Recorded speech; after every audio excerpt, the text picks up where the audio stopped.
we started talking about torsion, stress due to torsion.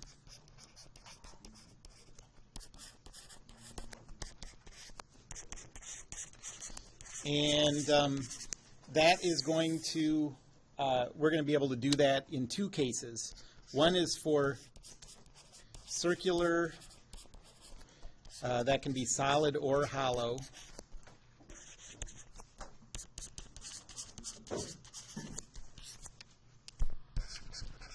Cross sections. And the second one is thin, what did I call them, tubes? Thin-walled tubes.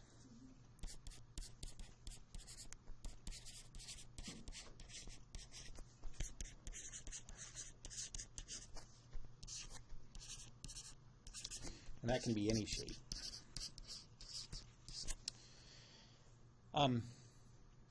So we're going to start with circular.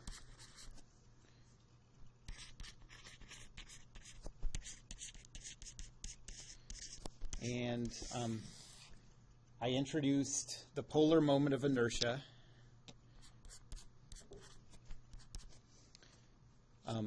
So that's equal to pi r to the fourth over 2 for solid.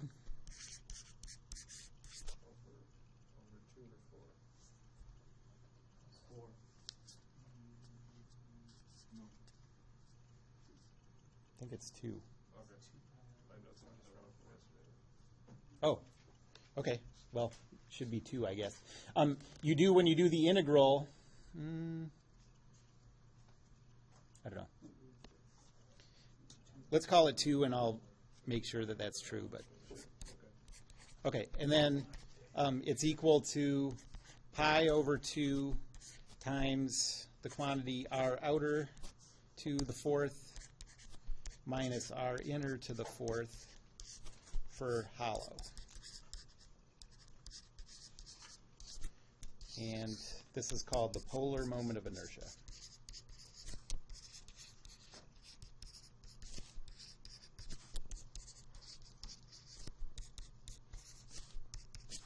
It tells you how resistant a circular tube shape is to being twisted. So if you have a big value, then a certain amount of torque will twist it, not very much. If you have a small value, the same amount of torque will twist it. You know, you'll have a bigger angle of twist. And so based on this, what? Yes? So unlike the moment of inertia, that's just the normal one is just the ability to rotate. The mass moment of inertia is ability to rotate. That's not in this class, that's in dynamics. The area moment of inertia in this class is how hard it is to bend the object. So if you have a high value of the area moment of inertia, then a torque around the z-axis causes a lot of bend in the object. And then this is basically the equivalent of that, but about a different axis. So if you had a circular shaft made out of rubber and you torqued it like this, you get a big angle of twist. So that means that it has a low polar moment of inertia.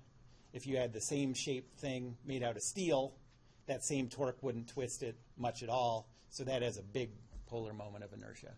Yep. Does the rubber beam start to shrink this way after you rotate it too high? You know what I mean? Because if you think about it, when you start to rotate, like twisting a rubber beam, at some point it starts to shrink, like basically shrivel into.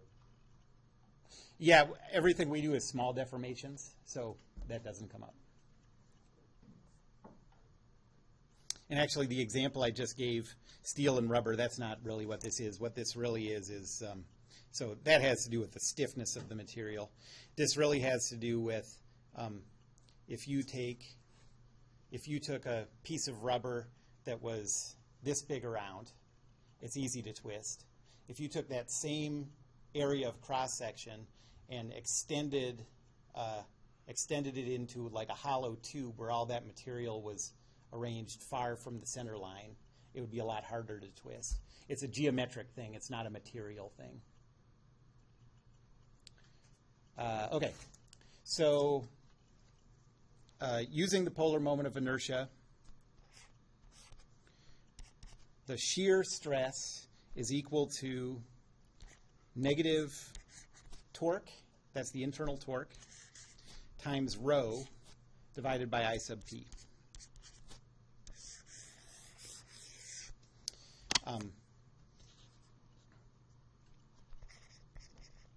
Where rho is the distance from the center of the cross-section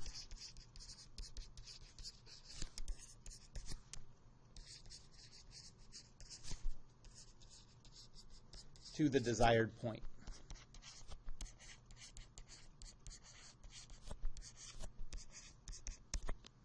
Okay, so I said last time that if you had a tube like this, and our coordinate system has the x-axis that way, y up, and z coming towards us, and we look at a point that's right on the intersection of the z-axis with the surface. We would start with before deformation, we'd start with an element like this. And after deformation, we'd get, the element would twist. Okay? And so the conclusion we draw is for elements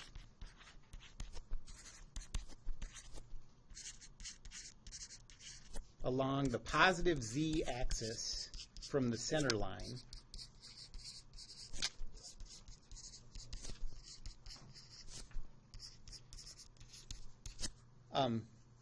what we get is that this should be an xy shear stress.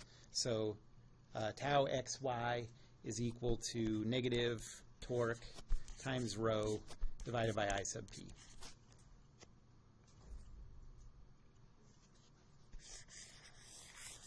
Okay, so that's all well and good as long as the point that we're interested in happens to be straight in the positive z direction from the center line. But there are a lot of points that don't meet that criterion. So then what do you do?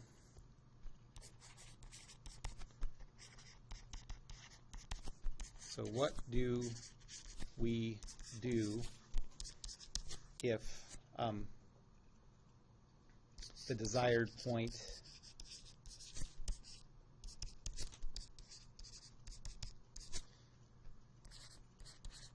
isn't along the positive z-axis? So for example, what if we want to calculate, so there's our cross-section.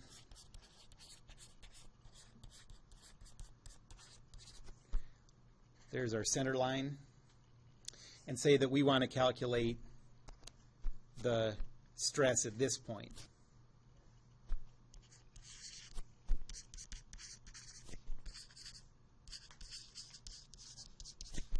It's impossible.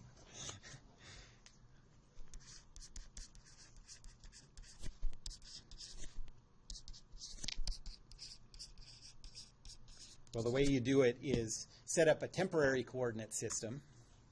So our coordinate system is like this. There's z, there's y, x is coming out towards us. Set up a temporary coordinate system with the z-axis pointing towards the desired point.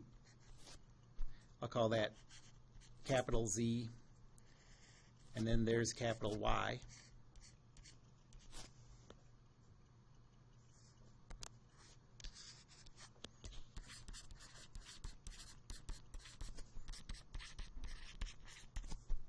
So you have a temporary coordinate system, capital X, capital Y, capital Z,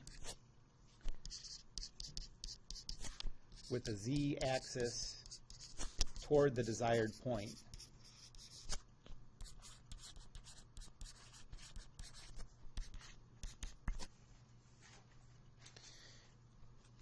Then the stress is a positive X, positive Y stress.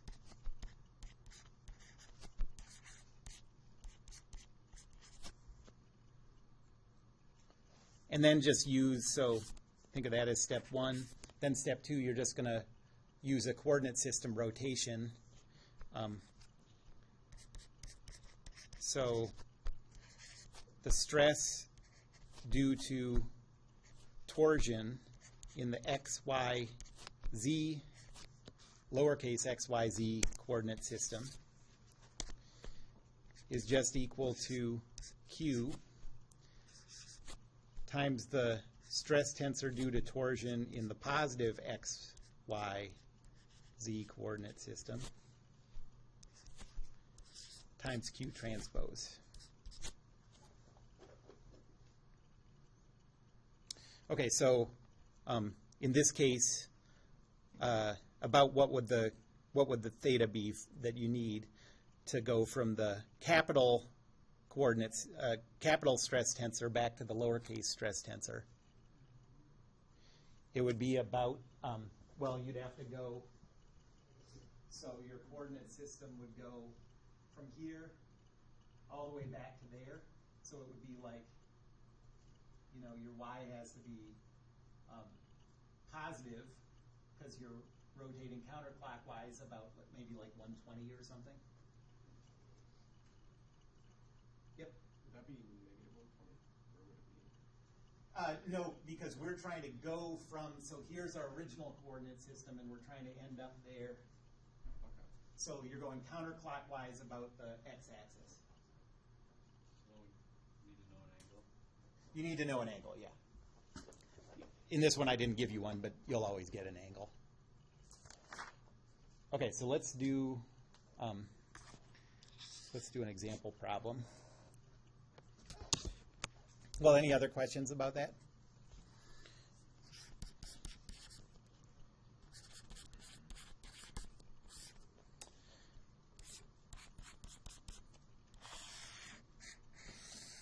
Okay, so let's say you have X, Y.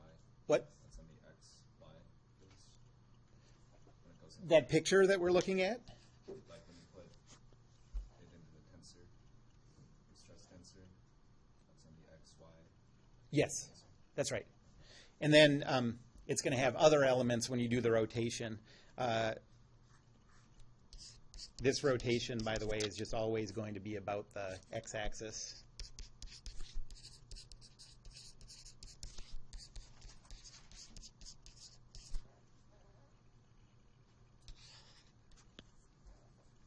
Okay, so let's say that, so this is a pretty simple internal loads calculation. Let's just say we have a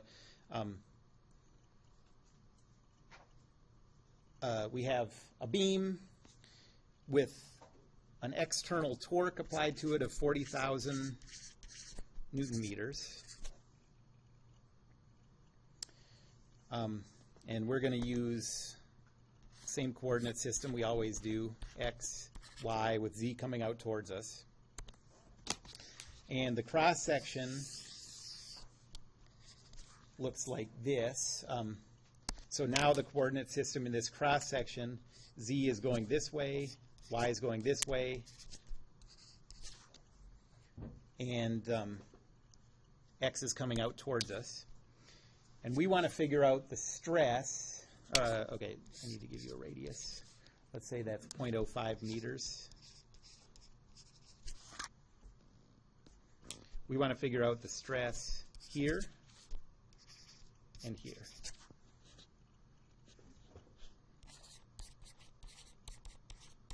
So what's the stress tensor at A and then at B?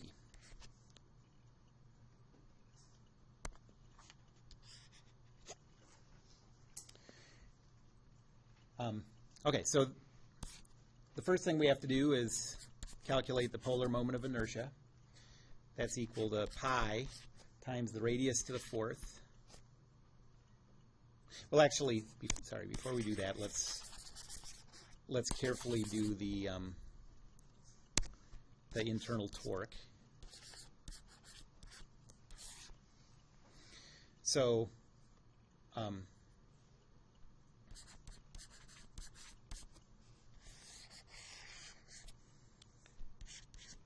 we have 40,000 there, and we have a reaction torque over here. And so the moment equation about the x-axis says TR plus 40,000 is equal to 0. Everyone follow that? And so TR is negative 40,000, which probably you could have just eyeballed right off the bat.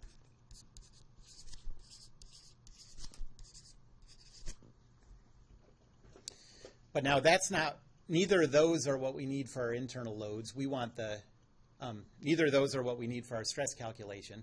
We want the internal torsion. So now we'll do our cut. That's valid over the whole beam.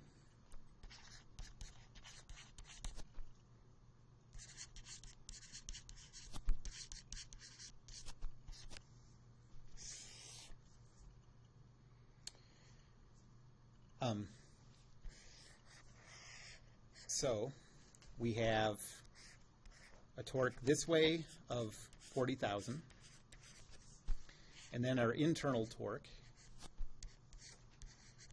There's no tension or shear or bending moment, so we'll just deal with that.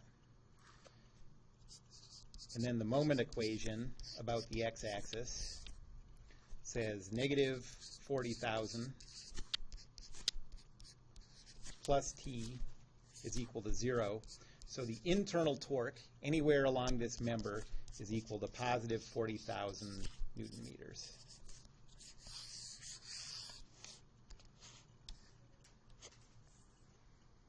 Any questions about that, getting that internal torque? And then the polar moment of inertia for this shape is pi times 0.05 to the fourth divided by 2. So you get 9.82 times 10 to the minus 6 meters to the fourth.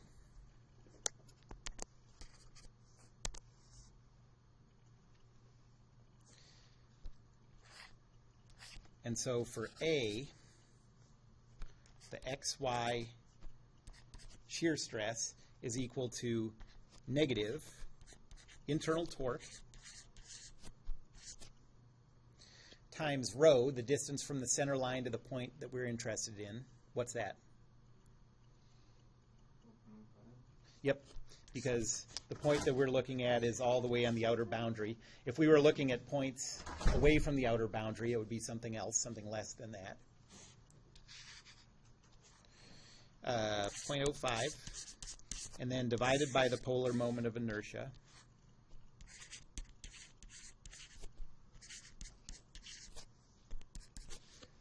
And you get an XY shear stress of negative 2.04 times 10 to the 8 pascals.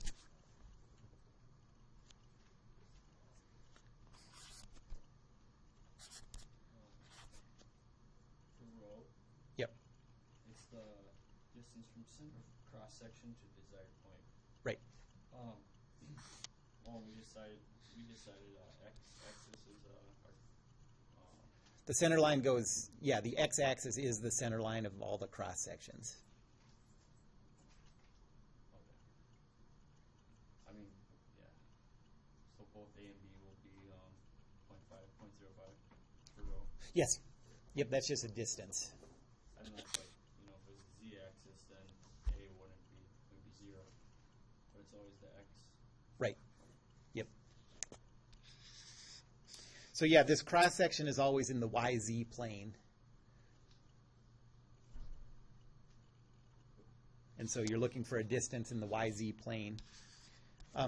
Okay, so now take that value of the XY stress, and you get a stress tensor of 0, negative 2.04 times 10 to the 8, 0, negative 2.04 times 10 to the 8, and zeros on the rest.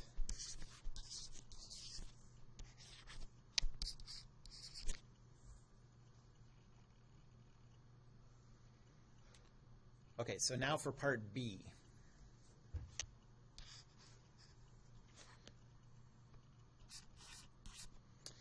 Well, this part works exactly the same. So in our rotated coordinate system, we still have, the calculations are exactly the same.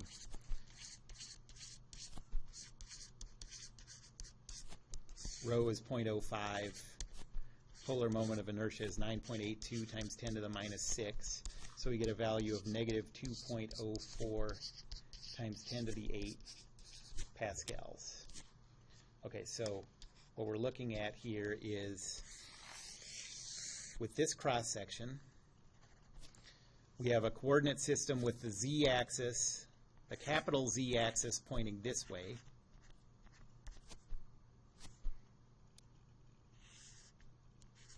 the capital Y-axis pointing to the right, and our point of interest is this.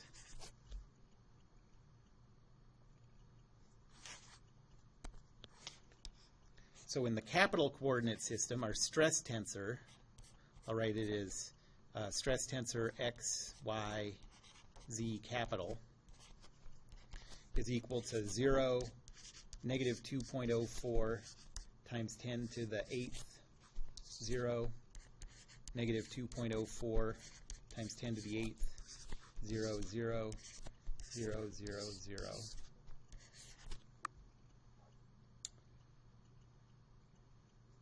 And we want to go from that to, so I'll draw this coordinate system. So there's the capital one. We want to go from that to our original lowercase coordinate system. So what rotation do we need to go from the capital to the lowercase? And positive or negative? Positive, yep. So theta is plus 90 degrees about the x-axis. So the Q matrix is 1, 0, 0, and then cosine of 90, sine of 90, negative sine of 90, cosine of 90.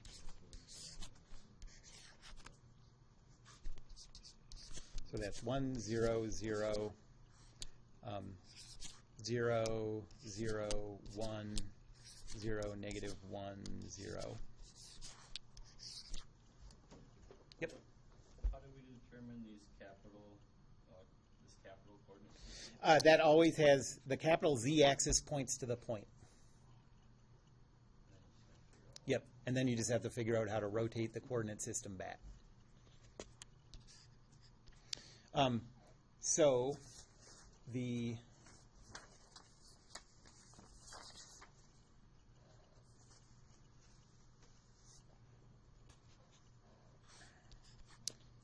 stress tensor in the lowercase coordinate system is equal to 1, 0, 0, 0, 0, 1, 0, negative 1, 0, times our stress tensor, which is 0, negative 2.04 times 10 to the 8th, 0, negative 2.04 times 10 to the 8th, 0, 0, 0, 0, 0, times Q transpose, which is 1, 0, 0,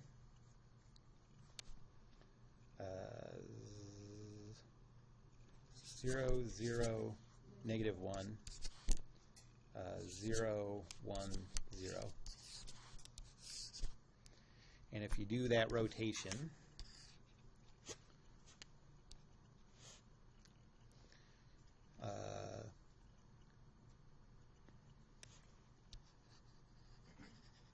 you get 0, 0, positive 2.04 times 10 to the 8th, 0, 0, 0, 2.04 times 10 to the 8th, 0, 0 pascals. On those 90 degree, those points on the 90 degrees, you could actually figure out the same way that we figured out that that if you have a point that's in the positive z direction, you always have an xy stress. You could figure it out the same way on this. Okay, so this makes sense because if you think of a top view,